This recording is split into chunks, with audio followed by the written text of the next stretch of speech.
Good afternoon, beloveds. I greet you all in the name above all names of the great I am, Jesus Christ. And today's theme, believe.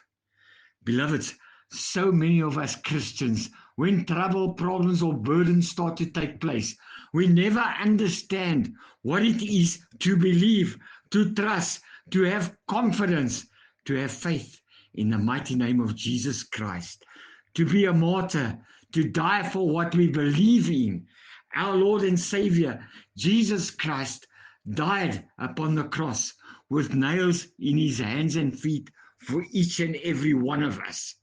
Beloveds, Jesus believed in the love the Father has for him. A question I have, beloveds, how did God show love to Jesus Christ? As written in John 15, verse 9. As the Father hath loved me, so have I loved you. Continue in my love. And God's love for his Son, Jesus Christ, was shown through all the prophecies, all the things in the Old Testament that was written by God would be fulfilled to Jesus Christ. And as written in 2 Timothy 3, verse 16, all scripture is given by inspiration of God and is profitable for doctrine, for reproof, for correction, for instruction in righteousness. Beloveds, all scriptures were divinely inspired or God-breathed, as well as written in 2 Peter 1, verse 21. For the prophecy came not in the old time by the will of man, but holy men of God spake as they were moved by the Holy Ghost. Beloveds, no prophecy was ever made by an act of human will, but men spoke from God as they were guided by the Holy Spirit. God kept his word true. Human love is when we keep and fulfill our vow to the one we love when getting married. God showed Jesus Christ's love by raising him from the dead through his own faith when he promised it in the Old Testament. Jesus Christ never doubted the Father's promise. He vowed it. He knew the Father would carry it out and raise him from the dead, as written in Acts 2, verse 24 and 25. Whom God hath raised up, having loosed the pains of death, because it was not possible that he should be holden of it. For David speaketh concerning him, I foresaw the Lord always before my face, for he is on my right hand side, that I should not be moved. Now, beloveds, what is the true love? What is true love? It's when you commit to what you believe. Just like the Olympians in the Olympics, fighting in agony to reach the finish line and be crowned champion, you have to be possessed with conviction, without one speck of compromise to what you believe in, and take it to the finish line and complete it, complete our race we're running. You never ever say, no, I quit, I give up, I resign, it's too hot and heavy, everyone is rejecting me, I quit. God, I throw in the towel. True love is to stay committed, sticking to it through thick or thin, just like my marriage to my wife. We will stick together till death do us part. Beloveds, true love to God is remaining in Jesus Christ until the very end, the same way as our marriage till the very end. And as Apostle Paul says, as written in 2 Timothy 4, verse 7 and 8, I have fought a good fight. I have finished my course. I have kept the faith. Henceforth, there is laid up for me a crown of righteousness, which the Lord, the righteous judge, shall give me at that day, and not to me only, but unto all them that also love his appearing. As well, beloveds, as what Apostle Paul also says, as written in Acts 20, verse 24. But none of these things move me, neither count I my life dear unto myself, so that I might finish my course with joy, and the ministry which I have received of the Lord Jesus, to testify the gospel of the grace of God. Beloveds, listen, beloveds, listen. In this race, all run, but only one receives the prize, as written in 1 Corinthians 9, verse 24. Know ye not that they which run in a race run all, but one receiveth the prize? So run that ye may obtain. Meaning, beloveds, in athletic events, only one receives the prize. However, all who run for Jesus Christ, spiritually speaking, win the crown. There are no losers, as written in 1 Corinthians 9, verse 25. And every man that strives for the mastery is temperate in all things. Now they do it to obtain a corruptible crown, but we an incorruptible. Beloveds, Apostle Paul is saying here, we should let the athletes striving and training to win a temporary crown be a lesson to us Christians regarding diligence. If they do such for the corruptible crown, how much more should we do for the incorruptible? So therefore, beloveds, as written in Hebrews 12, verse 2, looking unto Jesus, the author and finisher of our faith, who for the joy that was set before him endured the cross, despising the shame, and he sat down at the right hand of the throne of God. Beloveds, Jesus Christ will carry us through till the end. For this is what the word finisher means, providing we keep our eyes on him and what he did for us on the cross. He is the source, while the cross is the means. But the cross was necessary if man was to be redeemed. And Jesus being set down refers to his work at the cross, being a finished work. And the fact that he sat down at the throne of God means God has fully accepted his sacrifice. And as Apostle Paul says, we must press on as he did, as written in Philippians 3, verse 13 and 14. Brethren, I count not myself to have apprehended, but this one thing I do, forgetting those things which are behind, and reaching forth unto those things which are before. I press toward the mark for the prize of the high calling of God in Jesus Christ. So, beloveds, run so that you may obtain it, that crown of righteousness. Doesn't matter what you go through or are facing, keep running and believing in our Heavenly Father. Beloveds, plenty of Christians believe in this familiar saying, God will never give you more than you can handle. Listen today, beloveds. Listen to what I'm saying, beloveds. I recently went through big burdens, problems. I am speaking about some very difficult struggles I faced, and thought to myself, why do these trials, burdens, problems feel like more than I can bear? I honestly believe God was supposed to stop them from being so overwhelming, as written in 1 Corinthians 10, verse 13. There hath no temptation taken you but such as is common to man. But God is faithful, who will not suffer you to be tempted above that you are able, but will with the temptation also make a way to escape, that ye may be able to bear it. Beloveds, little did I know at the time that being overwhelmed by all of this is actually part of us as Christians' life. As we grow in faith, we begin to understand that God doesn't always remove the weight of our burdens, but instead teaches us how to lean on him and draw strength from his Holy Spirit. Many of us believers wrestle under the weight of that common phrase, thinking something must be wrong with our faith when life feels unbearable. That's why we need to be careful about saying it, because it simply isn't biblical.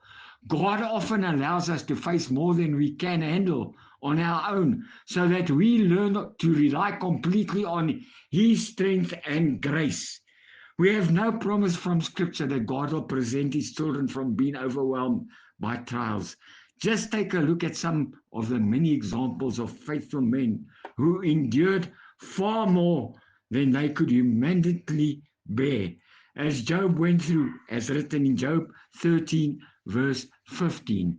Though he slay me, yet will I trust in him, but I will maintain mine own ways before him. David, beloveds, King David, as written in Psalm 13, verse 1 to 6.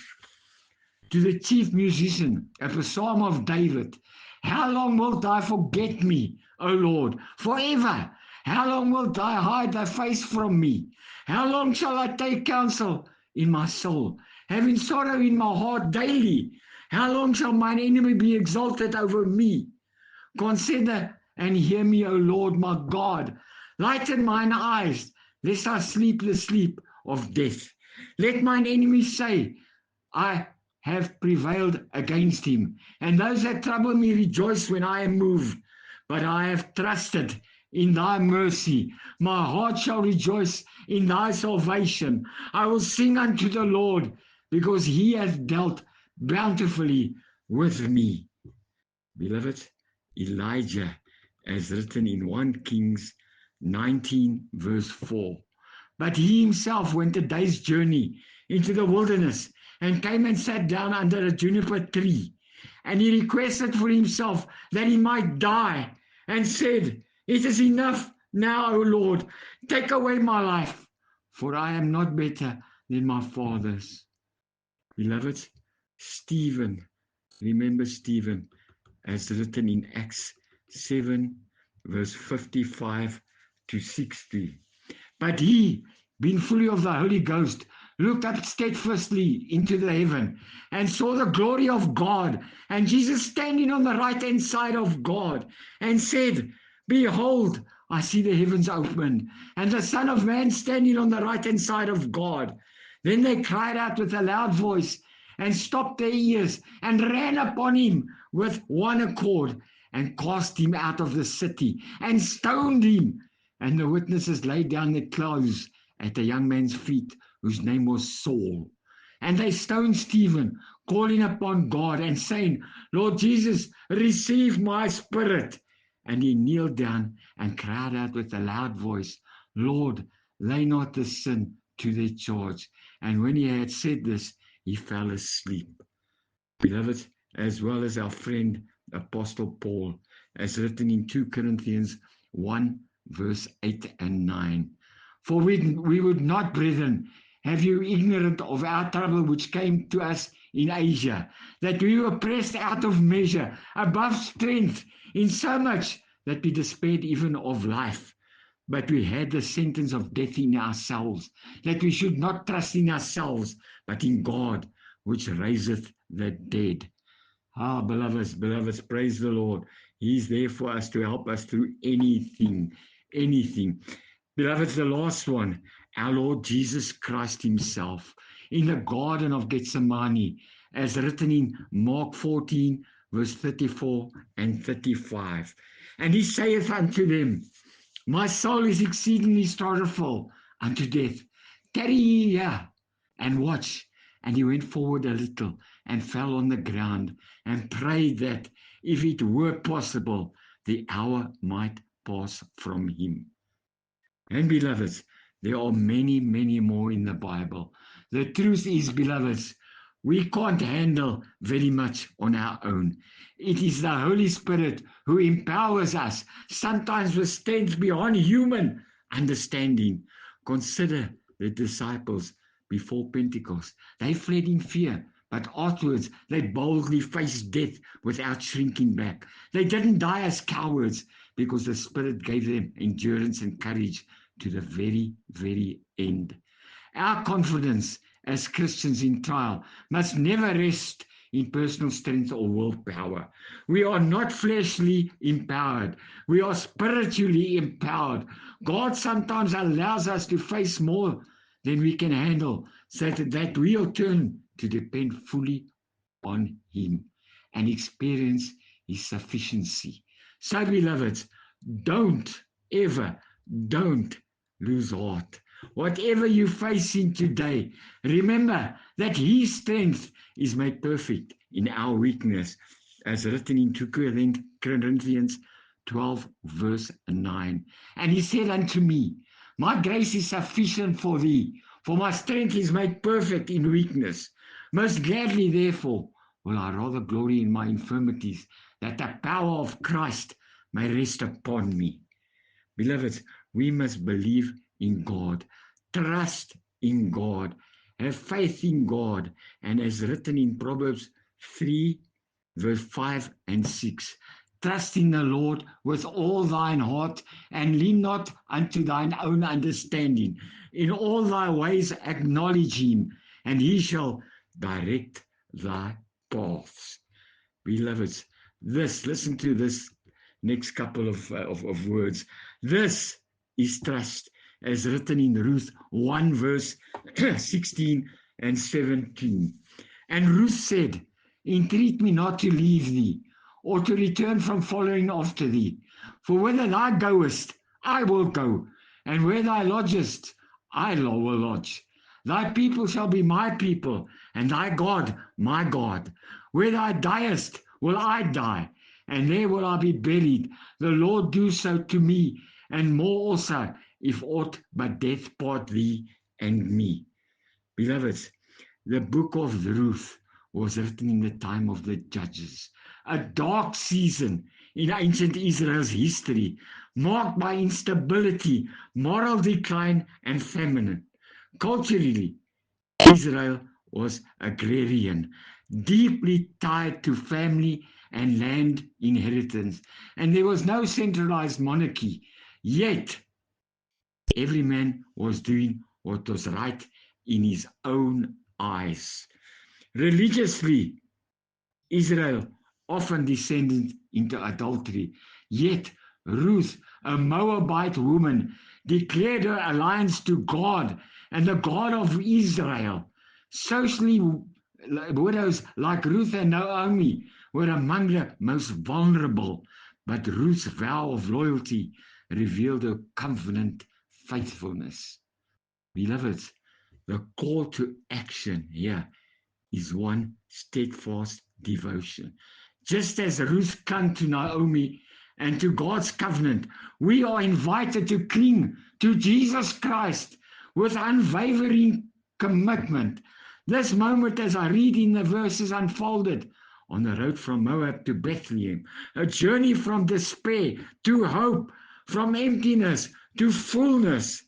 Beloveds, Ruth's loyalty is a picture of the redeemed who choose Jesus Christ above culture, comfort, and convenience.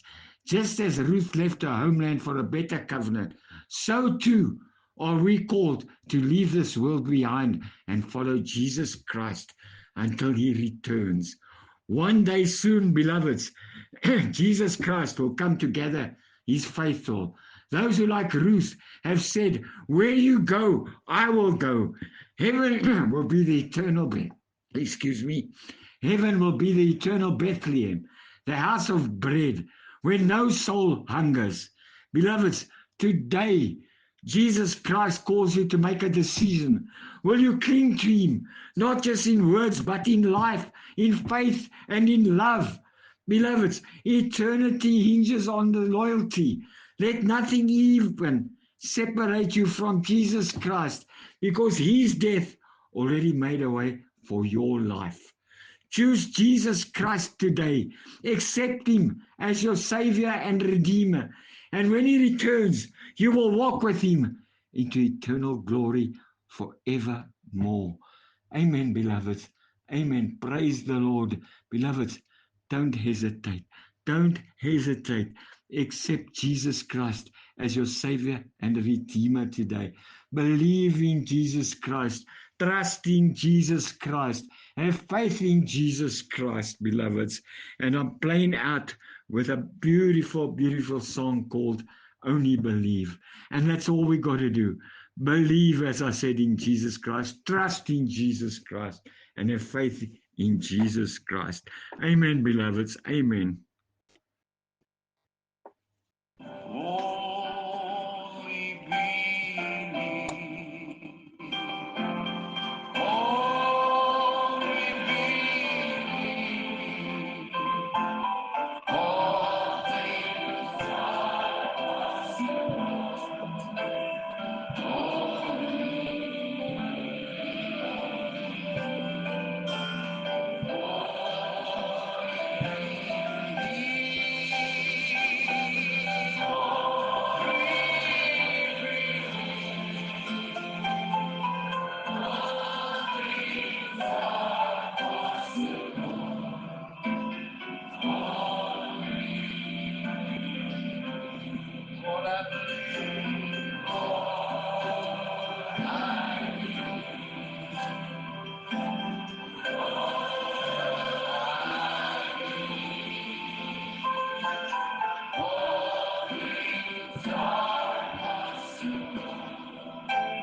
Amen. Amen, beloveds. Only believe, beloveds. Only believe.